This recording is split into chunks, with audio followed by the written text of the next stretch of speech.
안녕하세요. 정보영입니다. 자, 오늘은요, 제가 여러분과 함께 성공하는 면접 노하우에 대해서 좀 얘기를 풀어볼까 합니다. 요즘 댁에 계신 자녀분들 이 취업 때문에 굉장히 고민 많죠? 네. 물론 당사자들도 굉장히 고민이지만요, 부모님들이 참 노심초사해요. 네. 옛날에는 대학 보내면은, 아유, 부모로서 할 역할 거의 다 끝냈다라고 생각을 하는데 요즘은 얘가 무슨 과를 가서 진로를 어떻게 해야 될까 정말 걱정이 많습니다. 사실 저도 아이들이 크다 보니까요. 전에는 대학에서 학생들 가르치면서 그래 이렇게 하면 돼 라고 했는데 막상 내 자녀가 딱 취업 문 앞에 딱 다가서니까 야 이거 장난이 아니구나. 내가 그동안 많이 했던 그런 강연들이 우리 학생들한테 얼마만큼 도움이 됐을까라는 생각을 다시 한번 하게 됐습니다. 제 소개부터 잠깐 하자면요. 저는 혹시 어디서 좀 낯익은 것 같지 않으세요? 네. 저는 서울 MBC 아나운서 출신입니다. 네, 한 8년 정도 아나운서를 하다가요. 이제 부산 남자랑 같이 결혼을 해서 부산으로 이사를 가게 됐습니다. 이제 부산에 이사를 가서 이렇게 지내고 있는데 하루는 모 대학에서 연락이 왔어요. 학생들 좀 지도해 달라고요. 그래서 제가 굉장히 기분이 좋았죠. 근데 제가 어떤 강의를 하면 될까요? 라고 물어봤더니 저한테 그 교수님이 하시는 말씀이 열심히 우리 그 부산에 있는 학생들을 지도했는데 얘네들이 실력은 만만치 않은데 최종 면접에서 안 된다는 거예요. 그래서 얘네들을 좀 면접을 통과할 수 있게 좀 그 노하우, 아나운서 했던 노하우를 학생들한테 좀 접목을 시켜달라. 그래서 제가 고민을 했습니다. 아, 그래. 얘네들을 어떻게 좀 잘 좀 지도해서 정말 우리 부산의 인재들이 전국에서 인정을 받는 그런 학생들로 키워야 되겠다는 생각을 했습니다. 첫 시간 수업을 들어갔어요. 우리 학생들한테 물어봤습니다. 자, 여러분들이 취업을 하는데 가장 어려운 그런 걸림돌이 뭐라고 생각하십니까? 라는 질문을 했어요. 그랬더니 이 학생들이 뭐라고 대답을 했는지 아세요? 이렇게 대답을 하는 거였습니다. 내가 지방대생이라서 취업이 어려운 것 같습니다. 그리고 우리 부모가 연줄이 없어서 지방에 있어서 왜 모든 학생들은 이런 대기업, 뭐 공기업 좀 빵빵한 데 가고 싶어 하잖아요. 그런데 이 부모가 연줄이 없고 내가 서울에 있는 대학만 나왔어도 됐을 텐데라는 생각을 하는 거예요. 근데 저도 서울에서 이제 MBC를 다녔고 근데 사실 제가 회사 다니면서 서울에 있는 대학생들만 뽑지 않더라고요. 실력 있는 학생들을 뽑는데 왜 이 학생들은 자기가 지방대생이라는 이런 컴플렉스를 갖고 있을까? 가슴이 아팠습니다. 그리고 도전하고 싶었어요. 니네가 지방대생이 아니라 정말 그 어떤 면접에 통과할 수 있는 그런 노하우를 잘 좀 지도하고 싶었습니다. 그래서 고민 끝에 제가 그럼 먼저 정답을 알아봐야 되잖아요. 그렇다면 면접관은 어떤 사람을 뽑고 싶어 할까? 면접관이 뽑고 싶어하는 인물들을 알아봤습니다. 첫 번째가 깔끔한 이미지예요. 네. 여기 보이는 이 사진 보이시죠? 네. 예, 이 사진은요 실제 사람이 아닙니다. 여러 가지 그 조사를 해서요 면접관들이 대기업이나 이런 기업에서 좋아하는 인상을 이렇게 좀 컴퓨터로 만든 거예요. 어떠세요?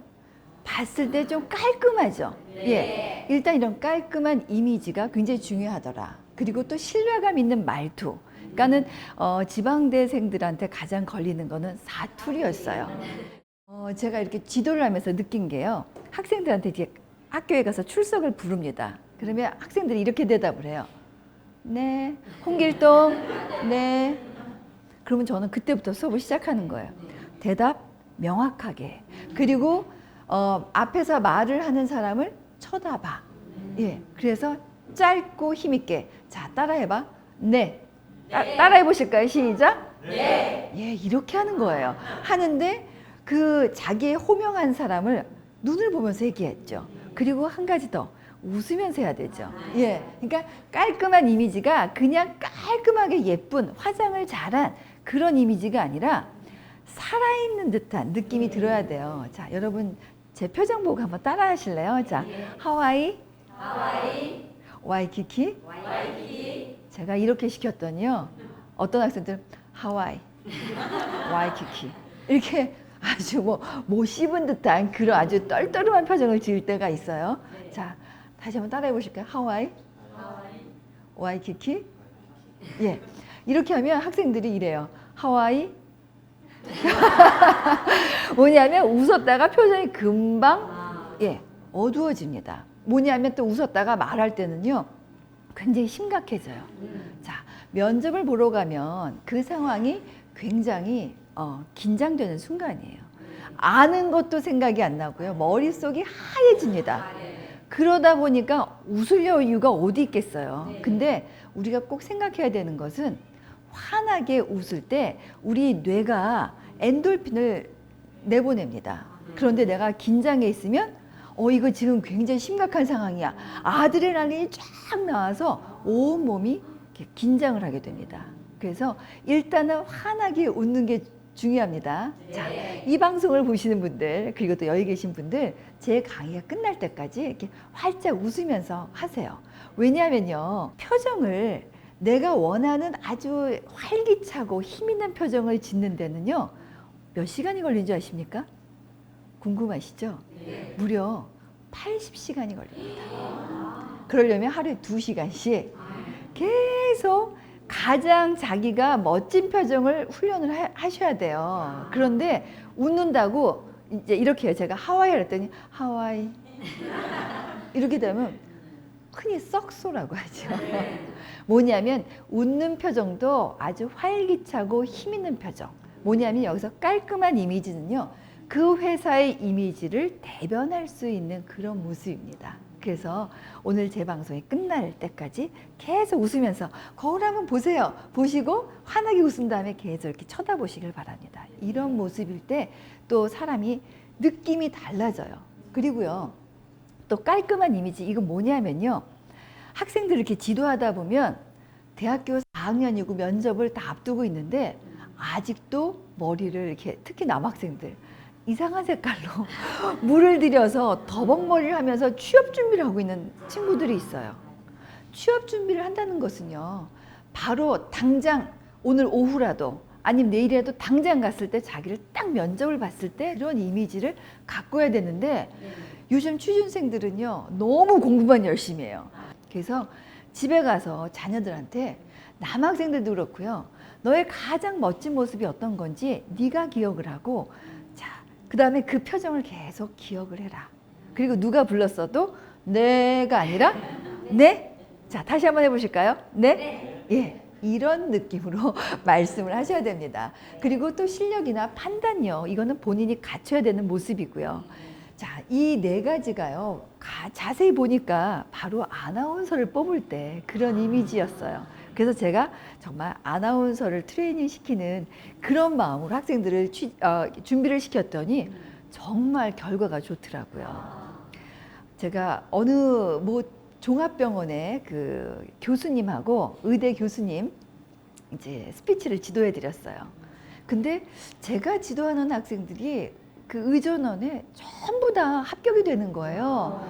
나는 이렇게 쉽게 합격이 되는데 왜 이렇게 어렵다고들 하지? 이렇게 하면서 질문을 했어요. 그랬더니 그 교수님이 뭐라고 하시냐면 저요? 그 의전원 학생들 뽑을 때 외모 보고 뽑습니다. 깜짝 놀랐어요. 외모 보고 뽑는다고요? 이게 도대체 무슨 말일까 생각을 했더니 딴 게 아니라 병원에 오는 환자들은 어떻습니까? 생사의 기로에 있는 사람들이에요. 그런데 물어봤는데 성의 없이 대답하면 환자들이 분노하기 시작해요. 그래서 조그만 불평을 너무 크게 하다 보니까 병원이 너무 시끄러워지는 거예요. 그래서 한 10년 정도 쭉 이렇게 하면서 어떤 학생을 뽑아야 정말 멋진 의사로 훌륭한 의사로 키울까 했더니 시험에서 2배수 3배수 뽑으니까 실력은 어느 정도 다 걸러지는데 면접에서는 정말 환자에게 신뢰감을 줄 수 있는 모습 이런 모습으로 뽑았더니 별 문제가 없더라 라는 얘기를 하시더라고요. 그래서 왜 이 깔끔한 이미지 신뢰감 있는 말투가 왜 중요한지 아시겠죠? 네. 제가 다음 사진 하나 보여드리겠습니다. 네. 자, 유명 연예인이 나왔습니다. 누군지 아시겠죠? 네. 자, 이 세 사람의 공통점이 무엇일까요? 돈 많이 벌 것 같다. 멋지다. 잘생겼다. 이런 거 말고요. 이 세 사람의 공통점은요. 부산이 고향입니다. 예. 부산이 고향인데 방송에 나와서 사투리 쓰는 거 보셨어요? 자, 네. 밑에 나오는 세 사람의 공통점 뭘까요? 방송에서 아주 진한 사투리를 쓴다는 거죠. 그런데 사투리가 나쁘다는 게 아니라요. 사투리를 쓸 때 이제 이런 아주 재미있는 캐릭터의 사투리를 계속 듣다 보면은요. 이런 목소리를 들으면 내가 위에 있는 이런 이미지를 하고 있더라도 그 사람의 이미지를 이런 이미지로 보는 게 아니라 이 아랫 사람들의 이미지로 보는 거예요. 특히 가운데 있었던 분은 방송에서 아주 혀 짧은 소리를 하는 거예요. 그러니까 뭐냐면 내가 중요한 순간에 말을 하는데 뭐 학식도 있고 지식이 풍부한데 혀 짧은 소리를 하면은 갑자기 그 사람을 보면서 이런 이미지가 떠오르면서 그 사람이 갖고 있는 실력보다도 못하게 보는 거예요. 그래서 지방대 출신들은요, 내가 표준어를 쓰려고 노력하기보다는 나의 말투가 어떤지에 대해서 한번 세심하게 좀 살펴보시길 바라겠습니다. 우리는 그냥 무심결에 나도 모르게 그런 선입견을 갖고 있습니다. 그래서 자신의 말투가 어떤지, 그리고 또 이제 그 말 빠르게 있어서도요, 표준어를 이렇게 조금 또박또박 하면 굉장히 뭔가 있어 보입니다. 그런데 사투리를 너무 빠르게 이야기한다든지 아니면 또 충청도 분들 너무 느리게 이야기하면 뭐 그래 물었는가 막 이렇게 얘기하면 갑자기 제가 이렇게 정장을 입었어도 느낌이 확 달라지죠. 자, 이런 말투, 표정, 느낌이 면접에서 좌우하는 분위기가 굉장히 달라진다는 겁니다. 그리고 제가 또 한 가지 학생들한테 제 수업 시간엔 정장을 하고 오게 합니다. 면접을 앞두고 있으니까요. 그런데 학생들이 이렇게 늘 편하게 입고 있다가 딱 정장을 하고 오면요, 완전히 빌려 입은 옷 같이 갖고 와서 애들이 너무 불편해해요. 너무 불편해하니까 왜냐면 그것도 익숙하게 하라고요. 그래서 이제 옷을 딱 입고 오는데 참 보면은요, 안타까운 점이 한두 가지가 아닙니다.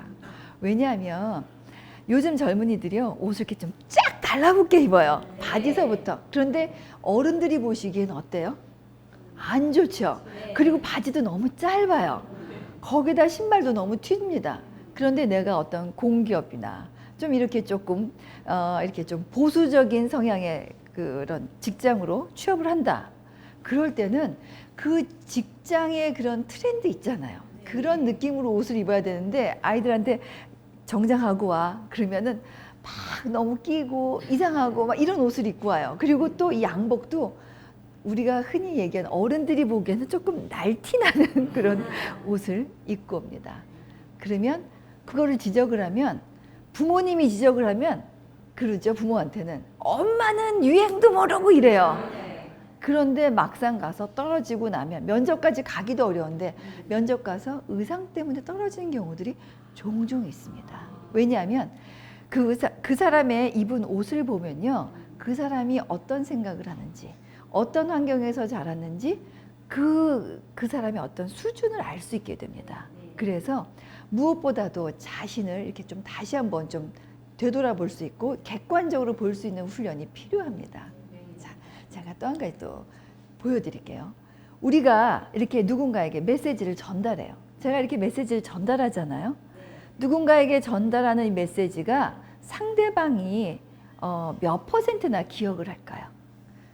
55%? 38%? 7%? 몇 퍼센트나 될 것 같아요? 7%요? 그럼 말할 필요가 없잖아요. 정답을 아시네요. 자, 보면요. 자, 이거는 미국의 사회심리학자인 메라비안이라는 학자의 학설인데요. 자, 우리가 메시지를 전달하는데 메시지의 내용은 7%밖에 전달이 안 되더래요. 우린 보는 순간 그 사람에 대해서 이미지를 갖고 저 사람과 이야기를 해야 되겠다 하면 안 되겠다라는 생각을 갖게 되잖아요. 예. 그래서 제가 아까 깔끔한 이미지가 왜 중요한지, 그 다음에 들리는 목소리가 아까 여기서 38%라고 그랬어요. 신뢰감 있는 목소리가 왜 중요한지에 대해서 그렇게 말씀을 드렸던 겁니다. 예, 그래서 내가 말하는 내용이 7%밖에 전달되는 게 아니라 내가 보여지는 이미지가 깔끔해요. 저 사람하고 한번 이야기를 해보고 싶은데 끌려야죠. 매력적으로. 끌리게 되면 그 사람의 이야기의 55% 일단 확보하고 갔습니다. 또록또록하고 명확하게 잘 들려요. 그리고 아주 또 야무지게 준비를 잘했어요. 그러면 야, 똘똘한데? 이러면서 내가 준비한 내용 100%가 다 전달이 되는 겁니다. 아시겠죠? 그래서 자, 지금 표정이 조금 풀리셨는데요. 다시 한번 해보실까요? 하와이, 와이키키. 웃을 때요. 가능하면 위에 치아가 보이면서 웃는 게 훨씬 더 좋습니다. 아까 좀 전에 사진 보여드렸잖아요. 화난 느낌이요. 예. 자, 화난 이런 느낌과 다르죠. 그래서 말씀드린 거예요. 근데 웃다가도 딱 말을 시키면요. 학생들이에요. 그랬는데요. 아주 막 로봇처럼 이렇게 굳어서 이야기를 합니다. 그런데 말을 할 때, 네, 저는 어느 학교를 나왔고요. 저의 비전은 뭡니다. 이렇게 웃으면 어때요? 그래서 제가 한 가지 가르치는 이건 굉장히 중요한 노하우입니다. 말이 끝나고 나서요. 다 할 때 다 웃을 수 없으면 끝에 다짜만 웃으세요. 그랬습니다. 이렇게 웃으시면 돼요. 이것만이라도 훈련을 하시면 훨씬 이미지가 굉장히 이렇게 저 사람은 굉장히 긍정적인 사람이구나라는 인상으로 남게 됩니다. 아셨죠? 네. 자, 기억하세요. 하와이. 네. 자, 여러분이 3S만 기억하시길 바라겠습니다. 자, 면접에 갔을 때 할 수 있는 아주 중요한 노하우입니다. 자, 뭐냐면요. 자, short, smile, simple. 뭐냐면요. 항상 웃으면서 말은요. 단문으로 하라는 겁니다. 자기소개를 하는데 네, 저는 자애로운 어머니와 엄하신 아버지 밑에서 아직도 이렇게 자기소개를 하는 친구들이 있어요. 아니, 이렇게 하면 안 되고요. 자기가 어떤 사람인지 아주 짧게 단문으로 얘기하십시오. 예를 들어 저는 에스프레소 같은 사람입니다. 저는 탄산수 같은 사람입니다. 네, 저는 배러맨이 되고 싶습니다. 뭔가 좀 다르잖아요. 그러면 그 말을 듣는 순간 그런 시각에서 그 사람을 바라보게 됩니다. 인간은요, 다 이렇게 편견을 갖고 있습니다. 그런데 좋은 편견을 갖게 되면 좋은 이미지가 들어가게 되면 그 사람을 계속 끊임없이 좋은 이미지로 보게 돼요. 그런데 부정적인 이미지가 들어가게 되면 그 사람을 계속 부정적인 이미지로 보게 됩니다. 너무 걱정스러운 느낌으로 내가 꼭 돼야 되는데 막 이러고 있으면 저 사람은 어디 아픈 것 같아. 그리고 저 사람이랑 일하면 내가 너무 피곤할 것 같아. 일을 시켜도 일을 잘 못 시킬 것 같아. 이런 느낌이 들어요. 그래서 가능하면 긍정적인 이미지, 그런데 말에서도 짧게. 그리고 그러려면 면접 준비를 하면서 내가 어떤 사람인지를 연구를 많이 해야 돼요. 많은 학생들이 그래, 넌 어떤 사람이야? 물어보면 글쎄요. 본인이 몰라. 본인이 모르는데 어떻게 면접관이 보면서 당신은 어떤 사람이야? 이렇게 못하잖아요. 그래서 갔을 때 나는 어떤 사람입니다 라고 얘기할 수 있어야 돼요. 예를 들면 과일 가게 갔어요. 과일을 사러 갔어요. 자, 오늘 어떤 과일이 맛있나요? 그랬더니 다 맛있죠, 과일. 이렇게 장사하시는 분들이 있어요. 그분들 머지않아 문 닫습니다. 그렇죠? 딱 갔어요. 오늘 사과이 때깔봐요. 진짜 먹음직스럽지 않아요? 진짜 시면서도 달콤한 게 이게 어디서 갖고 온 건데 진짜 맛있어요. 한번 먹어볼래요? 해서 그러면 됐어요. 그럼 그거 주세요. 아저씨 그거 몇 개 주시고요. 이 귤은 어때요? 귤. 이거는 둘이 먹다가 하나가 어디 가도 몰라. 막 이렇게 얘기하면 사게 되잖아요. 그런데 아르바이트생을 시키면 모르겠는데요. 오늘 사과 맛이 어때? 사과가 사과 맛이죠. 이래요. 그렇죠? 그래서 본인이 뭐냐면 면접은 자기가 자신을 팔러온 시간입니다. 세일즈하는 시간이에요. 그래서 내가 어떤 사람인지 짧은 시간 안에 3분 안에 자신을 각인시켜야 됩니다. 가장 멋진 모습으로. 그리고 뭐냐면 simple. 뭐냐면 말하는 내용을 단순하게 해야 돼요. 자네 영어 좀 하나? 네, 좀 하긴 하는데 때에 따라서 다르고 뭐 해외 여행은 해봤는데 이러면 한다는 거야, 못 한다는 거야 모르잖아요. 그럴 땐 구체적으로 얘기해야죠. 네, 저는 뭐 토익 스피킹이 몇 점이고요. 저 뭐 해외 뭐 단기 연수를 갔다 왔습니다. 그래서 웬만한 것은 할 수 있습니다. 이렇게 구체적으로 상대방이 상상할 수 있도록 가늠해서 생각할 수 있도록 이야기하는 게 무엇보다도 중요합니다. 그래서 다 잊으셔도 좋은데요. 3S만 꼭 기억하십시오. 뭐라고요? Short, simple, 네, smile. 네, 가장 중요한 건 스마일입니다. 스마일. 예. 자, 그리고요 우리가 대답할 때 아까 제가 말씀드렸죠? 힘차게 그러면서 웃어도 허허실실 웃는 게 아니라 진중하게 한번 숨 쉬고 저는 이러고 말씀을 하셔야 돼요. 가장 중요한 거는 주어와 동사가 명확하게 들리게. 많은 분들이 주어는 얘기했는데 끝에 가서 말을 얼버무린 경우가 많아요. 그러면 어때요? 말이 들리지 않습니다. 자신감이 없다, 실력이 없다로 우리가 판명을 하게 됩니다. 자, 막연한 질문을 할 때가 있습니다. 네, 이 막연한 질문 뭐냐면요. 최종에 딱 올라가면은요. 그래, 자네가 좋아하는 게 뭐지? 이렇게 막연한 질문을 해요. 그런데 이 막연한 질문을 어떻게 하느냐에 따라서 그 사람의 진정성을 알 수 있습니다. 네, 전 여행을 좋아합니다. 뭐예요? 저는 좀 활동적인 사람입니다. 네, 저는 게임하는 걸 좋아합니다. 그럼 이 친구는 계속 앉아있는 걸 좀 좋아하는구나. 그래서 막연한 질문에 어떻게 하느냐에 따라서 그 사람을 알 수가 있습니다. 네, 이제 시간이 다 돼서 정리를 해야 될 텐데요. 자, 여러분들이 만약에 면접을 보러 갔다, 낯선 곳에 갔다 할 때 무슨 이야기를 하지? 이렇게 막연하게 생각하시기보다는요. 가시기 전에 항상 준비하십시오. 나는 어떤 사람인지, 한마디로 나를 정의한다면 어떻게 해야 되는지, 내가 하고 싶은 것은 무엇인지 이런 것만 정리를 해놔도요. 그러면 말을 할 때 굉장히 또록또록하게 말을 할 수가 있습니다. 말을 못하는 이유는 머릿속이 정리가 안 돼 있어서 그래요. 너무나 많아서 정리가 안 돼 있습니다. 그래서 나는 어떤 사람인지 취업을 앞두고 취업에 내가 합격이 돼야 되겠다라는 생각보다는요. 나는 어떤 사람인지에 대해서 정리할 수 있는 시간으로 인생에 한번 정리를 한다라고 생각을 하면 정리하고 나서 그 다음에 인생이 더 멋지게 펼쳐질 수가 있습니다. 자, 오늘은 성공하는 면접 노하우에 대해서 말씀을 드렸는데요. 다음에 또 기회가 된다면 더 깊은 이야기 전해드리도록 하겠습니다. 오늘 감사합니다. 안녕하세요. 예. 이 격한 반응에 몸둘 바를 모르겠습니다. 저는 오늘 생각을 바꾸면 희망이 보인다는 주제로 강연할 김창수 힘 아카데미 대표 김창수입니다. 오늘 주제는 생각을 바꾸면 뭐가 보인다? 희망이 보인다. 제가 이제 질문을 하죠. 도대체 생각을 어떻게 바꾸냐? 그래서 제가 이렇게 방법을 알려드립니다. 보이는 것이 전부가 아니다. 화면에 비친 곳이 제가 리비아에서 3년 근무를 했습니다. 제가 직접 촬영한 사진인데 한나점 같은 이 오아시스가 리비아에서 가장 큰 오아시스입니다. 저 멀리 있으면 한나점 같은데 가까이 가면 와, 예, 대단하죠, 그죠? 한나점 같은 이 오아시스가 가까이 가면 이렇게 큰 오아시스가 됩니다. 근데 오아시스는 본래 민물인데 이 오아시스는 바닷물입니다.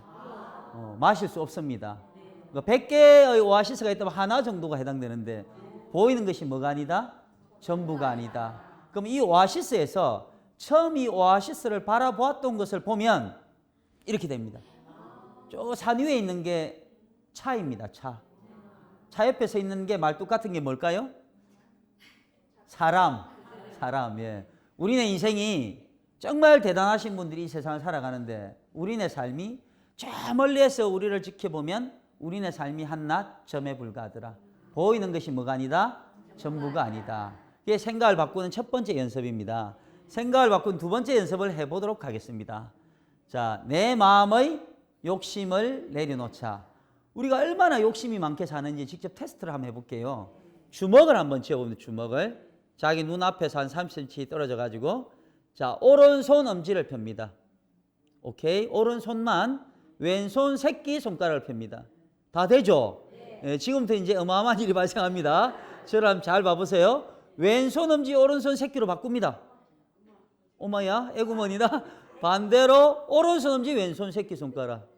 내 거 보지 말고 자기 거 보면 됩니다. 왼손 엄지 오른손 새끼 잘 안 되죠, 그죠? 제가 답을 알려드릴게요. 다시 주먹을 한번 쥐어봅니다. 우리가 자기 손도 마음대로 안 되는 인생을 살아서 되겠습니까, 그죠?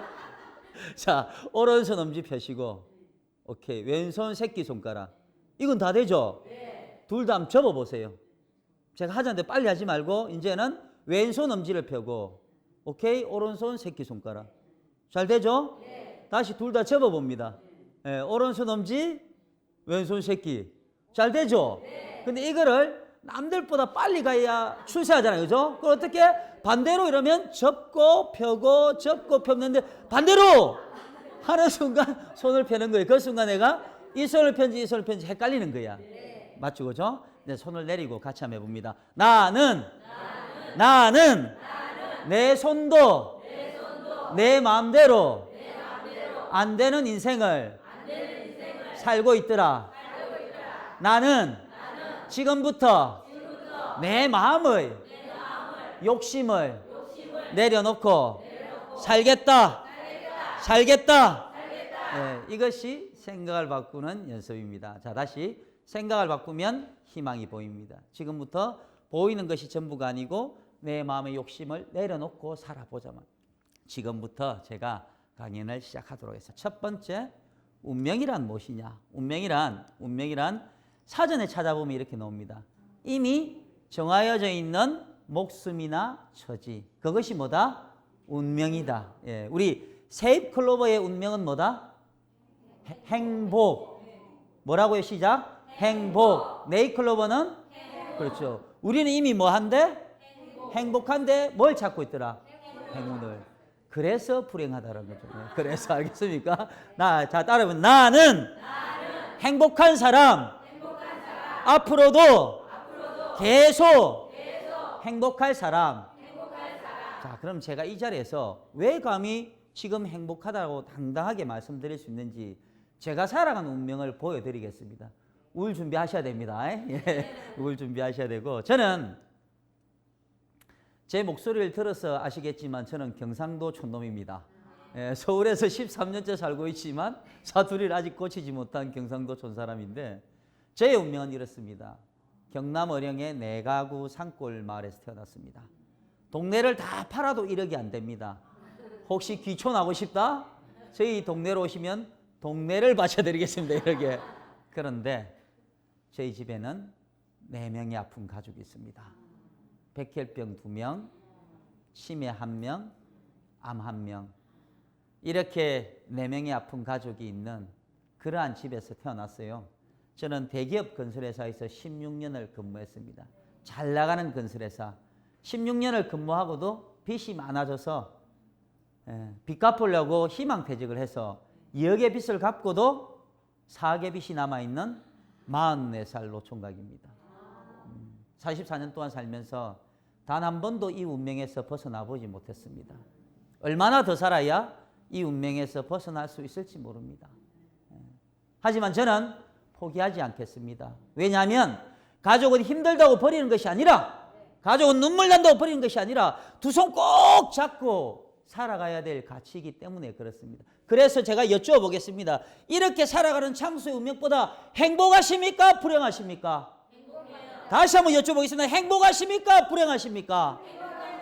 그렇습니다. 지금 이 순간에도 저를 보고 내가 저 사람보다 뭐가 행복할까라고 고민하고 계신 분이 계시다면 저를 통해서 오늘부터 마음의 욕심을 내려놓고 나는 저 사람보다는 행복하다. 같이 해보세요. 나는 행복한 사람. 행복한 사람. 하지만 저도 행복합니다.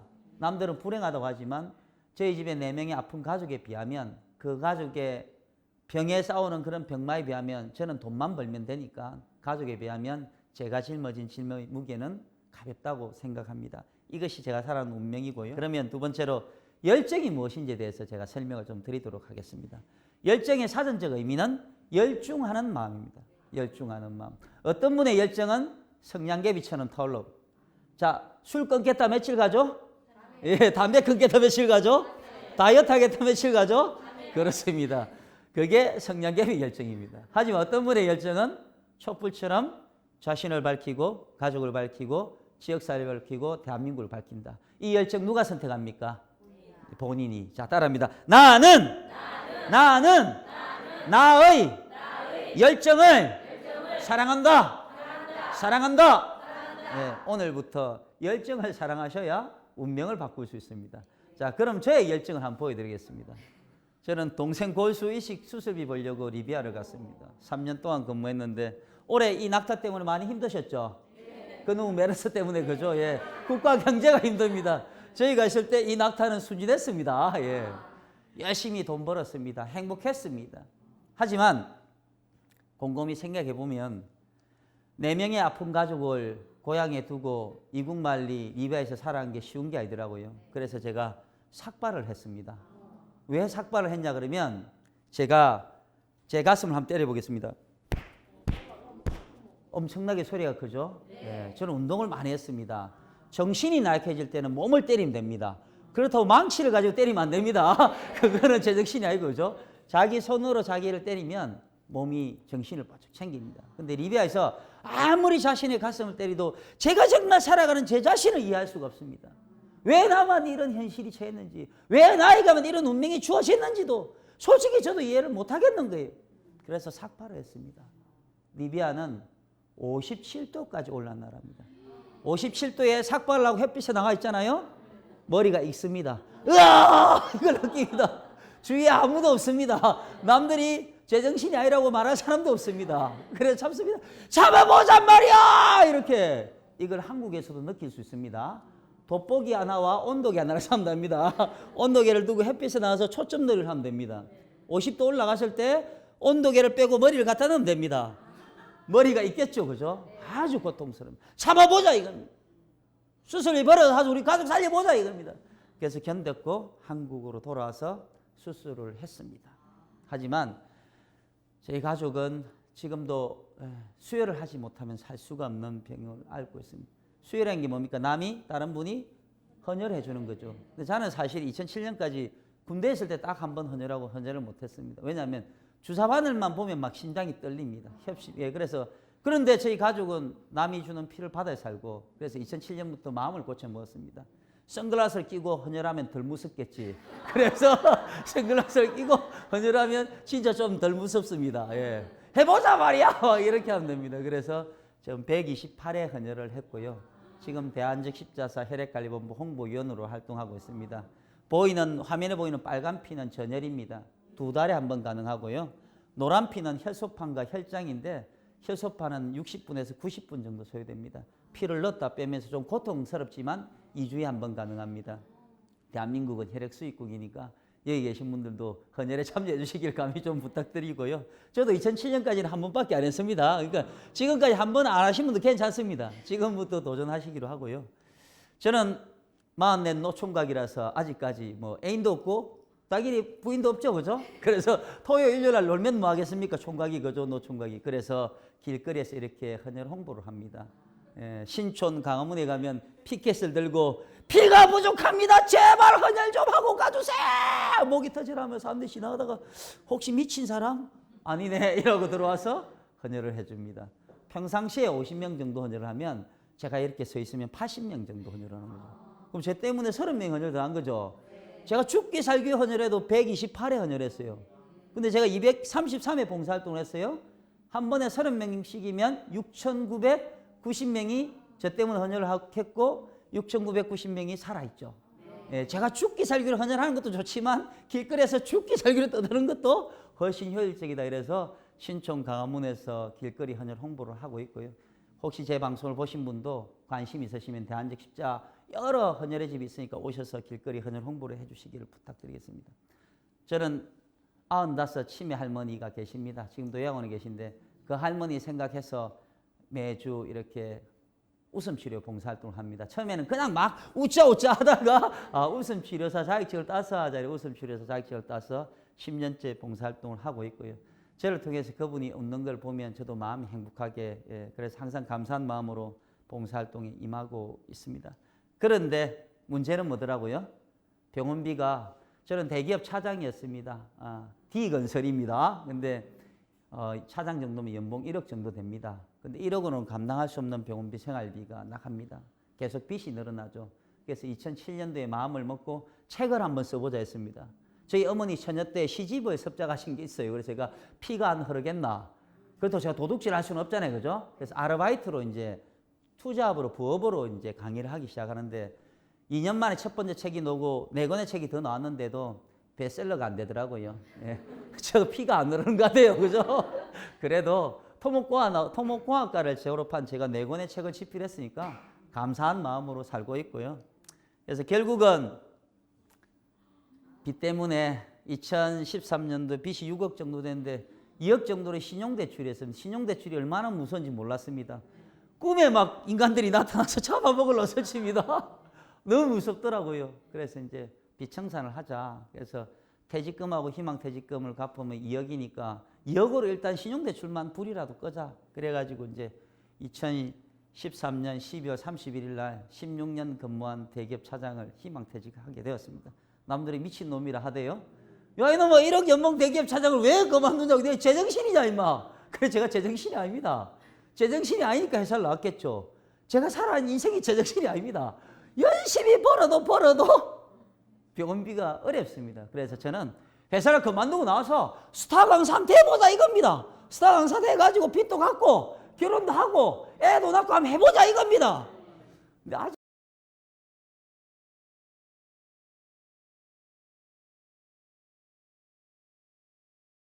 를 말씀드렸고요. 지금부터는 이제 기다림의 열정에 대해서 좀 말씀드리도록 하겠습니다. 저도 열정이 있고 모든 분들이 열정이 있습니다. 하지만 이런 말이 있습니다. 욕심에서 집착이 생기고 집착에서 번뇌가 생긴다죠. 그죠? 욕심을 버리면 되는데 우리는 욕심을 버리지 못하기 때문에 우리의 살아가는 이야기가 눈물 나더라는 거예요. 그래서 우리는 지금부터 조급함의 열정을 버리자. 따라합니다. 조급함의 열정을 버리자. 시작. 조급함의 열정을 버리자. 나는 오늘부터 기다림의 열정으로 살겠다. 예, 조급한 마음이 생길 때 저를 생각하시면 창수 걸마는 44살 노총각 아무것도 없다며 걸마보다 내가 낫나 이렇게 저는 이래 생각합니다. 44살 노총각 마누라도 없고 자식도 없습니다. 가진 거라고는 빚만 가득합니다. 남들이 보기에 불쌍하다고 하지만 저는 불쌍하다고 생각하지 않습니다. 사람마다 때가 다르다고 생각합니다. 그 때가 다르니까 때를 기다려줘야 하는 사람이 어떤 사람? 현명한 사람. 네 번째, 희망을 갖자입니다. 심리학자가 실험을 했습니다. 심리학자가 어떤 실험을 했냐 그러면 쥐를 가지고 2마리를 한 마리는 조그마한 상자에 가두었습니다. 햇볕이 하나도 안 들어갑니다. 여길 가도 저길 가도 문이 없는 그 상자에 가둔 쥐는 3일 만에 죽었다고 합니다. 뭐가 없어서? 희망이 없어서. 햇빛이 없으니 희망이 없는 거 아닙니까? 그런데 한 상자는 조그마한 구멍을 내놓은 거예요. 햇빛이 나오게끔. 나는 언젠가 저 희망을 찾아갈 것이라는 희망이 있는 쥐는 어떤 일이 벌어졌냐? 놀라지 마십시오. 9일 동안 살아있었다는 거예요. 3일 만에 죽었는데 여기는 9일 동안 살아있었다. 한 달 동안 실험했으면 한 달 동안 살아있었던 겁니다. 예, 9일 만에 실험을 끝냈기 때문에. 누구의 희망입니까? 사람입니까? 쥐입니까? 쥐. 쥐도 희망이 있다 없다? 있다 없다? 우리는 사람 쥐. 우리는 쥐 사람. 그렇죠. 그럼 사람이면 희망이 있어야 돼요? 없어야 돼요? 그렇죠. 참 쉽죠? 그죠? 희망 그죠? 예. 저도 희망 있습니다. 저도 희망 있습니다. 4명의 아픈 가족. 대한민국 최고의 병원에서 포기한 4명의 아픈 가족. 오늘 하루 살아서 함께 숨쉬는 것이 희망입니다. 남들이 그러죠? 야, 밥 먹고 술 먹고 밥 먹고 술 먹고 자고 밥 먹고 이게 뭐 어렵냐고. 저희 집에는 밥 먹고 자고 일어나고 밥 먹고 자고 일어나는 이 하루하루가 기적입니다. 이것이 제가 사는 희망입니다. 여태까지 희망이 없으셨다고 하면 지금부터 저를 통해 희망을 가지십시오. 희망은 누가 만든다? 누가 만든다? 그렇습니다. 남이 만들어주는 것이 아닙니다. 오늘부터 우리는 무엇을 갖자? 무엇을 갖자? 그래서 따릅니다. 나는 희망이다. 희망이다. 그래서 대한민국도 희망이 있다. 희망이 있다. 그렇습니다. 자신이 희망을 버리면 대한민국의 희망은 없어집니다. 우리 개인 모두가 희망을 가져보잔 말이에요. 그러면 기필코 대한민국의 희망은 있을 것이라 믿습니다. 저를 보십시오. 저는 항상 희망이 있습니다. 밥 먹고 사는 게 희망입니다. 알겠습니까? 밥 먹고 사는 게 희망. 자, 다음은 기회를 만들자입니다. 희망만 갖고 살 수 없는 거죠, 그죠? 예, 어르신들이 말합니다. 창수야, 죽을 때까지 기회는 3번 온다. 결코 그렇지 않습니다. 알겠습니까? 기회는 가만히 기다린다고 온다, 안 온다? 안 온다, 안 온다. 자, 저는 이렇게 생각합니다. 기회는 누가 만들고, 누가 붙들고, 누가 찾아가는 거. 오케이, 자, 종교와 상관없이 기회를 믿습니까? 믿으십시오. 왜? 자신을 믿지 않으면 희망이 있다, 없다? 없다. 그렇습니다. 그리고 6번째, 생각이 현실이 된다입니다. 자, 생각하고 말하고 행동하면 인생은 바뀐다, 안 바뀐다? 네, 따라합니다. 생각하고 말하고 행동하자. 그러면 내 인생은 희망이 된다. 희망이 된다. 아주 간단합니다. 그런데 우리는 그 마음부터 시작을 못하는 거예요. 자신의 삶을 생각의 굴레에 가두지 마세요. 안 된다고 생각의 굴레에 가두는 순간 우리의 삶은 되지 않습니다. 우리의 생각을 벗고 된다고 생각하면 되는 인생, 안 되는 인생? 되는 인생. 그렇죠. 저를 만났으니까 대한민국이 다 되는 인생 맞습니까? 맞습니까? 오케이. 제가 이걸 바랍니다. 그래서 저도 제 인생을 보여드렸습니다. 처음 말씀드렸죠. 내가고 산골 마을 4명의 아픈 가족, 사계비, 44세의 노총각. 사자가 어찌나 많은지 말만 들어도 죽을 것 같아요. 그렇죠? 하지만 저는 제 생각을 이렇게 굴레에 가둬놓지는 않습니다. 깜짝 놀라실 겁니다. 저는 항상 이렇게 생각합니다. 서울에 집 4채 정도 한 사겠나? 한 40억은 있어야 됩니다. 그죠? 그리고 우리 4명의 아픈 가족, 여기저기 TV 나가면서 희망을 가지십시오. 살 수 있습니다. 이런 가족 안 되겠나? 언젠가는 좋은 날. 그리고 빚 4억이 아니라 항상 4억 정도 들고 다니면서 얼마 하면 됩니까? 얼마 좀 씁시다. 이런 날 오겠습니까? 그리고 뭐 44세 노총각이 아니고 저도 이렇게 찍고 바르고 수술 좀 해가지고 44세 꽃미남만 되겠습니까? 그랬더니 아이고 창수야 안 된다. 그 다른 거는 몰라도 꽃미남은 빼라 이러시더라고요. 제 희망입니다. 제 희망. 저는 항상 이렇게 생각합니다. 저는 제 생각의 굴레에 가두지 않습니다. 항상 이렇게 오늘 제 방송을 보는 모든 분들도 오늘부터 생각을 바꾸자. 가능합니까? 네. 가능합니까? 네. 감사합니다. 이제 마지막 한계에 도전하자입니다. 제가 질문드립니다. 신나게 달려왔습니다. 웃으면서 울면서 도전의 끝이 있습니까? 라고 여쭤보면 처음 시작할 때는 당연히 있죠. 절반은 서울대 갔는데 나는 지방대 나왔는데 도전의 끝이 있죠. 이러는데 물론 실력의 차이는 있습니다. 그건 냉정하게 인정해야 됩니다. 예, 저는 지방대 나온 걸 원망하지 않습니다. 주어진 제 현실에 만족합니다. 실력은 인정하되 도전의 끝이 있다고 믿지 말라는 겁니다. 도전의 끝이 있다고 생각하시는 분은 자신의 삶을 자신의 생각에 굴레에 가둬놓는 겁니다. 자신의 운명을 바꿀 수 없는 분들입니다. 하지만 도전의 끝이 없다고 생각하시는 분들은 어떻게 해요? 당연히 희망이 있고 운명을 바꾸고 희망의 날로 갈 수 있다 없다? 우리 좀 전에 계속 믿습니까? 믿는다고 이야기했죠. 그죠? 네, 그렇습니다. 그래서 도전의 끝은 없으니까 제가 어떻게 도전하는지 이제 설명드리도록 하겠습니다. 오늘부터는 인류 인생에 도전하세요. 어떤 인생? 인류 인생. 인류 인생 별거 아닙니다. 울기만 하면 따라 안 해도 됩니다. 그래서 자, 울기만 하면 3류 인생입니다. 3류 인생. 예. 강의에 너무 집중했습니다. 참기만 하면 2류 인생입니다. 예. 웃는 인생 어떤 인생? 1류 인생입니다. 웃기만 하면 잘 되는 걸 제가 말씀드립니다. 저도 한때는 사는 게 힘들어서 많이 울었습니다. 남자가 칠칠맞게 왜 웃노? 임마 왜 울어? 이러는데 실컷 울고 나면 여기가 후련해지는 거 아시죠? 예. 실컷 웃고 나면 문 열고 나갈 때 왜 웃었지? 이래 됩니다. 이게 맹점입니다. 근데 실컷 울고 나면 여기가 후련해집니다. 아 그래 내일부터는 희망이야. 희망이야. 많이 울었습니다. 세월이 지나서 느꼈습니다. 운다고 바뀌는 인생은 아니더라고요. 그래서 참기로 했습니다. 우라질 인생 참아보자. 우라질 그냥 참기로 했습니다. 그러다 세월이 지나서 이 살아온 인생을 대한민국 모든 국민들이 강연을 하자. 그럼 저건 내 얘기대로 희망 가질까 아이가? 이때부터 웃음 치료도 하고 수지침도 하고 희망도 하고 학부모 특강도 하기 시작했습니다. 저는 요즘 웃으면서 강연합니다. 웃으면서 희망 갖겠습니까? 하면 사람들이 김창수 하고 난리납니다. 거의 교주가 되어가고 있습니다. 저에게도 희망이 생기고 세상에도 희망이 생긴다 안 생긴다? 생기더란 거죠. 그래서 마무리를 좀 할까 싶습니다. 제가 살아온 보잘것없지만 최선을 다해 살아가는 제 삶의 열정을 보여드렸고요. 함께 공유하고자 했습니다. 저는 이렇게 생각합니다. 생각을 바꾸면 희망이 보입니다. 꿈을 향해 나가는 힘은 머리가 아니라 심장이며 그것은 기다림의 열정입니다. 우리가 머리와 심장이 따로 있기 때문에 고민한다고 합니다. 오늘부터는 머리로 생각하지 말고 심장으로 생각해 보죠. 자, 같이 외치면서 마치도록 하겠습니다. 주먹을 불 던지고 하겠습니다. 생각을 바꾸면 희망이 보인다. 꿈을 향해 나아가는 힘은 머리가 아니라 심장이며 그것은